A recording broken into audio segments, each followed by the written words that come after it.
Hello everyone, and welcome back to Sonic Heroes on the Microsoft Xbox. I am one well sheep yet again.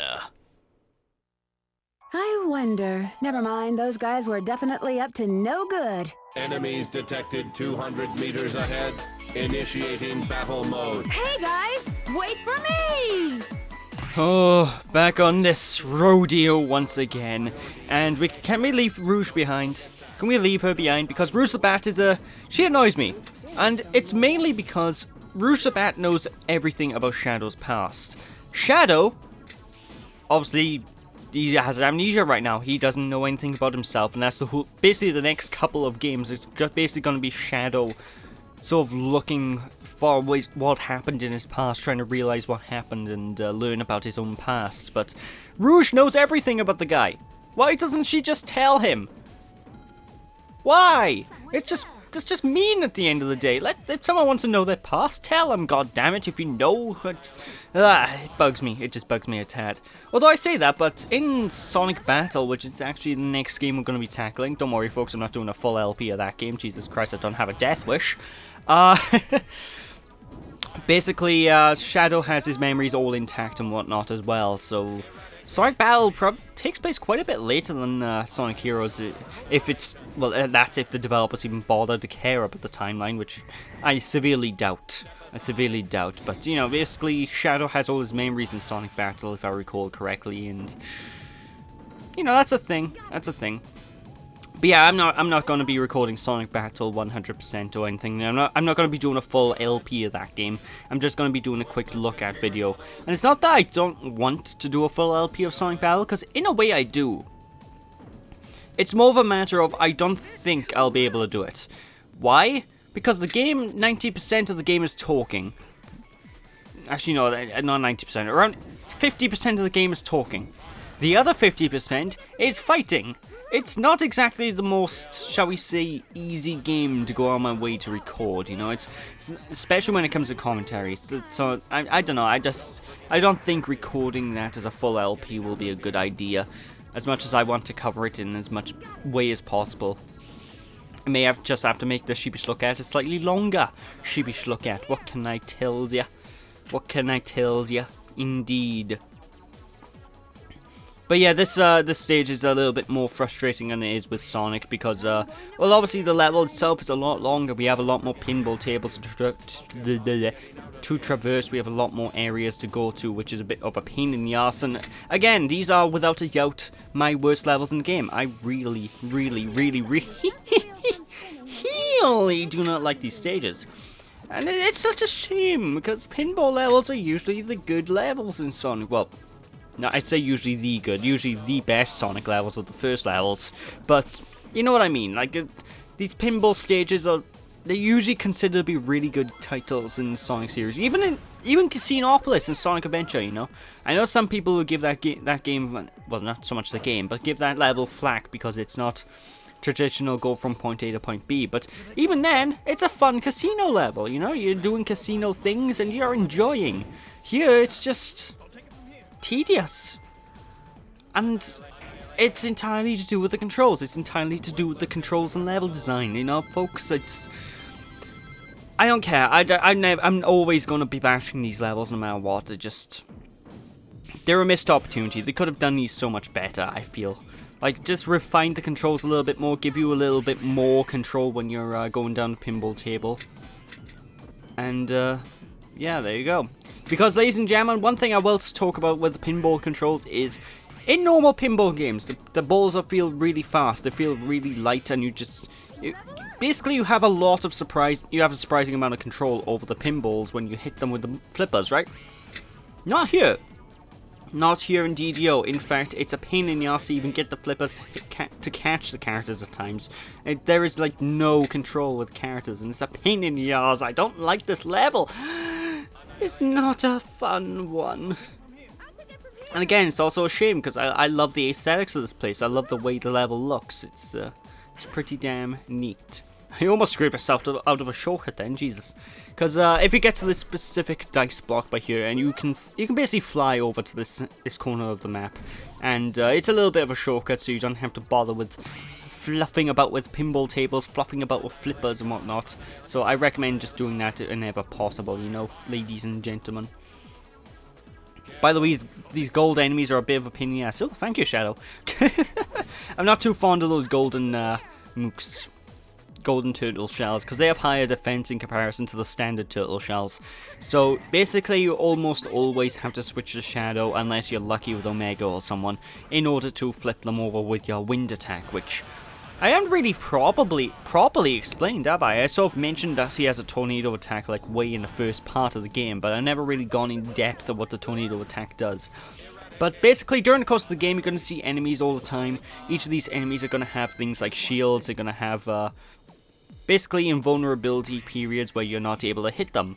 That's where the tornado attack comes in, because the tornado attack will flip up enemies who have a shield and remove their shield entirely, or flip the turtle enemies upside down, and that'll make the soft underbelly visible for you to clip. So basically it's a way to weaken enemies, you know folks. It's a way to flat out do gooder in battles. What can I tell ya? What can I tell ya? Indeed, yes. By the way, I kind of got a little bit stuck on this pinball table, I'll be honest. Just go down past me, there we go. I think that's the VIP, it's not the VIP table, but I think you can get a decent amount of rings if you go through that properly, because then maybe that leads to the VIP table? I have no idea. Why did I go back into the table? Ugh. Just go faster. I want to progress. Oh, there we go. That's much better. Oh, it just leads you right up to the top. Never mind. What am I on about the VIP table? I must be thinking about it later in the playthrough, because there is a VIP pinball table you can go to, ladies and gentlemen, where you can get an absolute crap ton of rings if you know where to go. I, for one, always forget where to go, so whenever I stumble across it, it's always by complete accident, because I can never remember how to get to the damn thing. I think you need to press like a very specific switch to go into the VIP table, I don't know. Anyway, you might have seen that doorway a second ago with laser beams on it. Well, that doorway, we're going to be dealing with that a little bit later on, mainly in the chaotic storyline of the game, because, well, one of the characters known as Espio has the ability to go invisible and avoid laser damage, so we're going to be taking advantage of that when we get to that point in the playthrough. In fact, that might actually be the place that leads to the VIP pinball table. I'm not actually sure. You might actually be able to see it in the distance right behind the... There it is. There's the pinball table I was on about. So maybe around here is the way to get to it. I have no idea. I just know it exists, therefore there's a way to get to it, and I always forget the way. Not the most professional, I know, but I can't help it. I always forget. It's not too big a thing to really be fussed about anyway. It's only like extra rings, and you've seen how many rings I... Look, I mean, seriously, I have 211 rings right now. You should not ever be at a shortage of rings during the course of this game, you know, ladies and gentlemen. I'll be honestly quite shocked if you were at a shortage of rings, but I digress. There is Act 1 over and done with. Oh boy.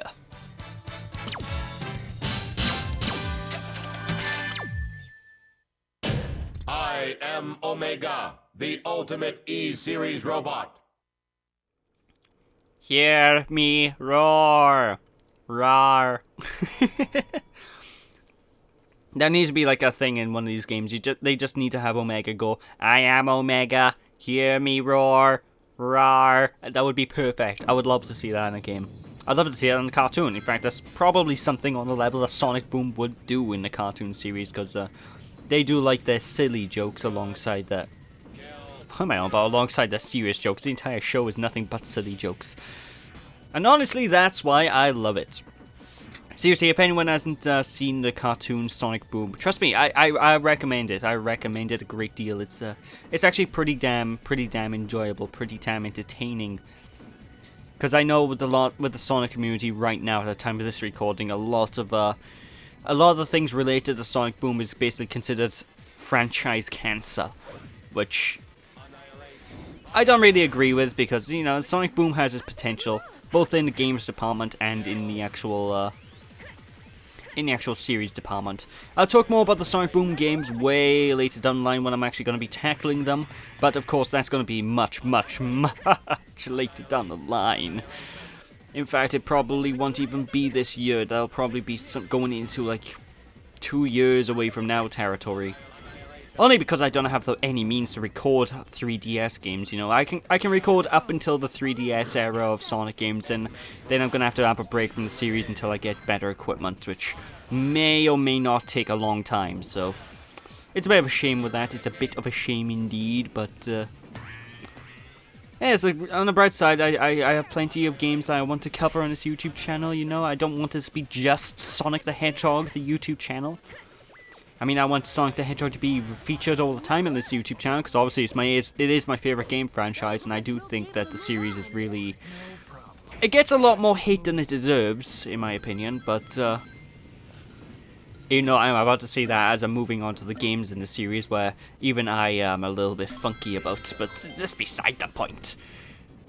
For example, we're going to be taking on Sonic and the Secret Rings eventually, pretty soon down the line, and, you know, it's a game that I'm honestly not too fond of. I think I've said this all, you know, I talked about this a little bit in the past. Sonic and the Secret Rings isn't exactly one of my more, like, Sonic games, and it's going to be quite an interesting one to take care of, I'll tell you that much. And honestly, even that game has its merits, you know. Games that I'm not too fond of have their merits, except for Sonic Genesis. That game's a crack of shit. But again, I'm getting ahead of myself. Sonic and Secret Rings. Actually, it won't be too far down the line. I think this is about 5 to 6 LPs away, if I remember my list correctly. I could be wrong. I don't know. I don't really pay attention to my future LPs while I'm focusing on my current LP, because unless I'm recording it, in that case, you know, I have to focus on it then. But that's beside the point. I'm not getting to recording that just yet. I haven't even recorded Sonic 06 yet. Oh boy. Oh boy, indeed. But I digress. But anyway, all of the complaints I had about the first bingo level apply to this one as well, you know, ladies and gentlemen. We do it's basically the exact same stage throughout again. The only difference is it's a little bit more enemy focused. There's a lot more enemies to deal with, but you know, all the annoyances are still here, all the frustrations are still here, and for some god knows why reason, this enemy won't die. Just screw it. Just go past him. I really, really hate those enemy types sometimes, because, I don't know, for some reason I've never been able to properly kill that one in the air vent. Now, every time I played the game, I always have trouble with that one guy, and it's a bit of a pain in the arse, I'll tell you that much. I will tell you that much indeed. Of course, I did mention the soundtrack a bit earlier on in the playthrough as well. You know, I actually don't mind Bingo Highway's tune too much, but it's not the best tune in the game, because a lot of the soundtrack, I don't think there's really much melody to it. Like, in the backing tune, you have this dun, dun, dun, dun, dun, dun, sort of tune going on, but outside of the backing track, all you hear then is and it drives me absolutely bloody mad. I mean, it just sounds like noise, you know. I'm just going through the pinball table expecting a good time, and then suddenly, like, I suppose it's probably pretty accurate to what you would probably hear in an actual arcade, because the actual arcades are just a mess of noise most cases. But you know, I prefer my usual melodic tunes as opposed to. I don't know. I'm not fond of this one. What can I tell you? I don't know. I digress indeed-o.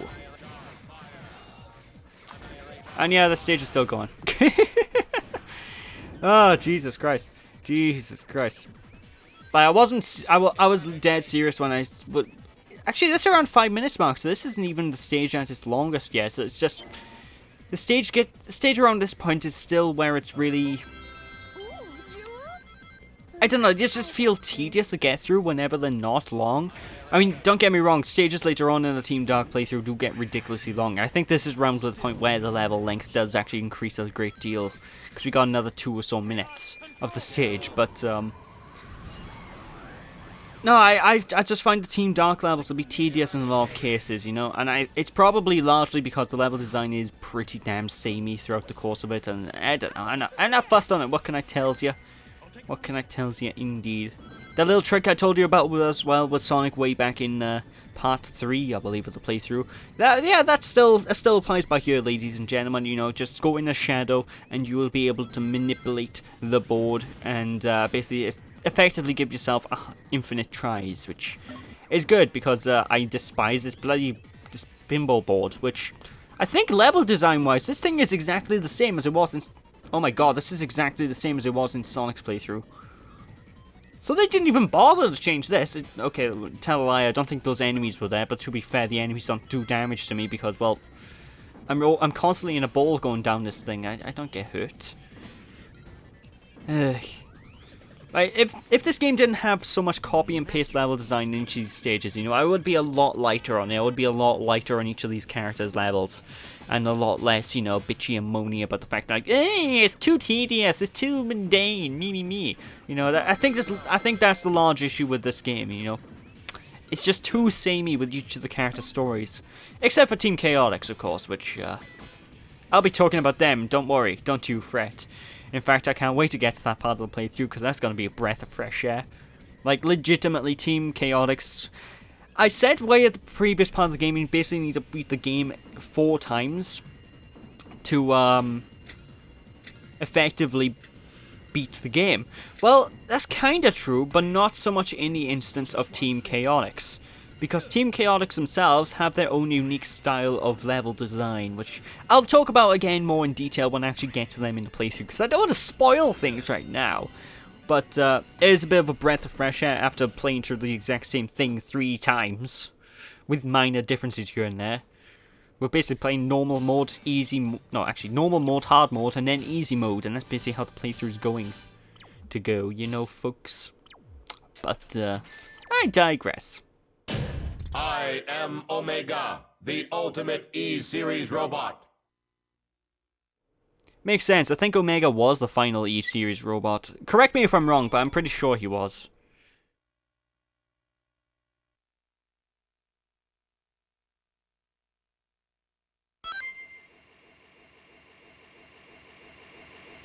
Doctor! Tell me, Doctor, what was I doing? Asleep on that base? And what about my memory? Your memory? What memory? You have no past to remember. What? Well, I believe our time is up. I'll see you again soon. Get them. Eradicate. Don't get too excited, boys. Those were the easy ones.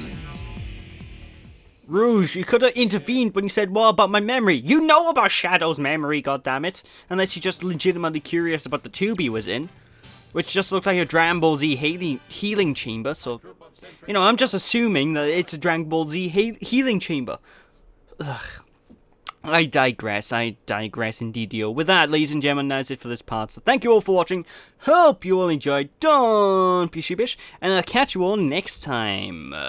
As we head into Rail Canyon. Where the stages really do start to grow in level length. Oh boy. So yeah, thanks for watching. I'll catch you all then. Bye!